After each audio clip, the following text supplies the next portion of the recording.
বাংলাদেশের সাম্প্রদায়িক উগ্রতা সৃষ্টি ও রাষ্ট্রদ্রোহ মামলায় ইসকনের বিতর্কিত বহিষ্কৃত নেতা চিন্ময় দাস গ্রেপ্তারের পর এক মরণ খেলায় নামে তার অনুসারীরা।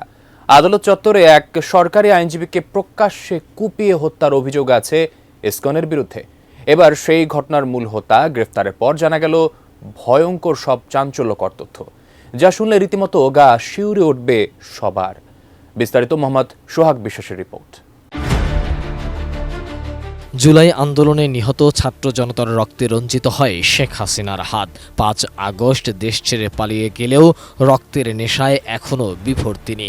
ডক্টর ইউনূসকে ব্যর্থ করে আবারও ক্ষমতা দখলের চেষ্টায় মরিয়া শেখ হাসিনা।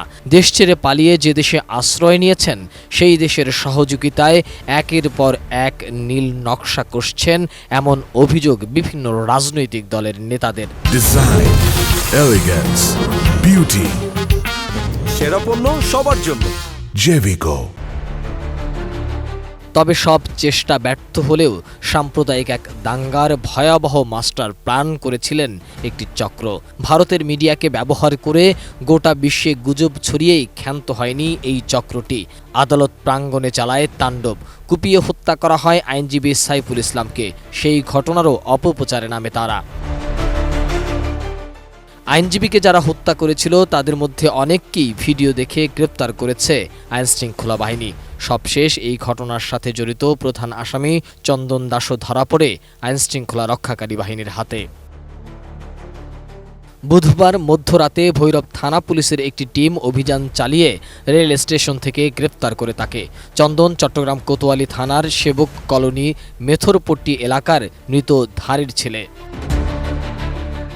চট্টগ্রামের আদালত এলাকায় সেদিনের ভিডিও ফুটেজে কমলা রঙের টি শার্ট ও কালো প্যান্ট পরিহিত চন্দনকে ছুরি হাতে সাইফুলকে কোপাতে দেখা যায়। তখন চন্দনের মাথায় ছিল হেলমেট। পুলিশ জানায় চন্দন কিরিচ হাতে আইনজীবী সাইফুলকে কুপিয়েছিলেন। হত্যার পর সে আত্মগোপনে চলে যায়। পুলিশের হাতে গ্রেপ্তার হওয়ার পর চন্দন পাল জানায়, আন্দোলনের সময় কেউ একজন এক বোতল মদ দিয়ে তাকে হত্যা করতে বলে, আর সে অনুযায়ী কাজ করেন চন্দন। ঝাড়ু নিয়ে সিটি কেন্দ্র কাপড় নিয়ে বার হয়েছে, ধরে না আমাকে এক বোতল মদ খাওয়াই দিয়েছে, তুমি মারেন। আপনার পরিচয়টা দেন। চন্দন, চট্টগ্রাম। আপনাকে কি করছে, কিভাবে মারছেন সাইফুল ভাইকে? আমাদের আমাকে আমরা ধরা দিয়েছে, কে মানুষ এটা ধরাই, এক বোতল মদ খাই তুমি মার, আমি খাই। এক বোতল মদের বিনিময়ে আপনি তবে যে পরিকল্পনা নিয়ে আইনজীবীকে হত্যা করা হয়েছিল সেই পরিকল্পনা ভেস্তে গেছে ষড়যন্ত্রকারীদের।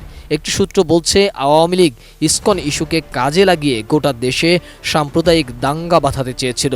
তবে সরকার, দেশের মানুষসহ সব রাজনৈতিক দলই এই উস্কানিতে পা দেয়নি।